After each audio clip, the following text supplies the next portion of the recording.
माहिरा ख़ान पाकिस्तान जी मक़बूल अदाकारा आहे। हिन शाहरुख ख़ान जी फिल्म रईस ज़रिए बॉलीवुड में पैर रखियो। अदाकारा 2006 में विजय तौर कैरियर शुरू कयो हो ऐं पंहिंजे ड्रामे हमसफ़र जे करे मक़बूल थी हुई। हू न रुगो अदाकारा पर मुख़्तलिफ़ फैशन ब्रांड्स जी एम्बेसडर पिणु आहे ऐं परॾेह में पिणु पाकिस्तान जी नुमाइंदगी करे चुकी आहे। 35 सालनि जी महविश हयात पंहिंजी अदाकारी जी शुरूआत 2015 में फिल्म जवानी फिर नहीं आनी सां कई। महविश हयात पाकिस्तानी फिल्मुनि में वधीक कमु कयो आहे ऐं तमग़े इम्तियाज़ बि माणे चुकी आहे। हिन कराची में जनम वरितो हो ऐं टीवी ते मक़बूल रही आहे। अदाकारा आयज़ा ख़ान हिकु वर्सटाइल अदाकारा ऐं मॉडल आहे। आयज़ा ख़ान पंहिंजे कैरियर जी शुरूआत 2009 में कई। अदाकारा 1991 में ॼाई ऐं 30 खां वधीक ड्रामनि में कमु करे चुकी आहे ऐं एवॉर्ड खटे चुकी आहे। बाद में हिन दानिश तैमूर सां शादी कई जेको पिणु अदाकार आहे। जोड़े जा 2 ॿार आहिनि। इकरा अज़ीज़ जी ॻणप पाकिस्तान जी बासलाहियत नौजवान अदाकाराउनि में थींदी आहे। इकरा अज़ीज़ 1997 में कराची में ॼाई ऐं 2014 में टीवी ते डेब्यू कयई। अदाकारा जा इंस्टाग्राम ते 7 मिलियन फॉलोअर्स आहिनि ऐं बाद में हुन कॉमेडी अदाकार यासिर हुसैन सां 2019 में शादी कई। खेसि हिकु पुट जो औलाद आहे। सजल अली जी ॻणप पाकिस्तान जी मक़बूल अदाकाराउनि में थिए थी। हिन बॉलीवुड में श्रीदेवी सां बि डेब्यू कयो हो। सजल अली 1994 में लाहौर में ॼाई ऐं 2009 में टीवी ते डेब्यू कयई। हिन 2011 में ड्रामे महमूदाबाद की मलाइकनि ज़रिए ध्यानु हासिल कयो।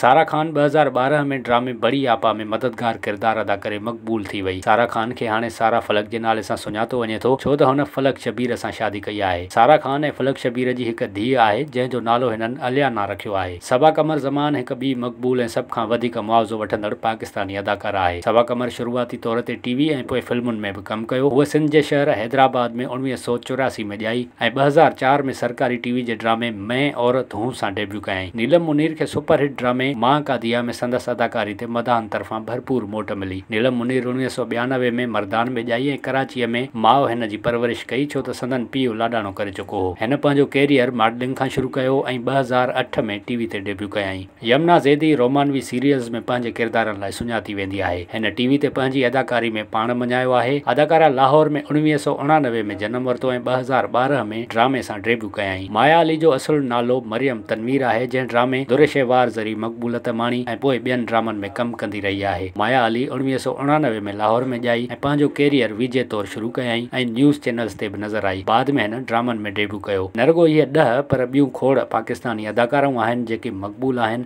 ऐं मदाह खेनि पसंदि कंदा आहिनि।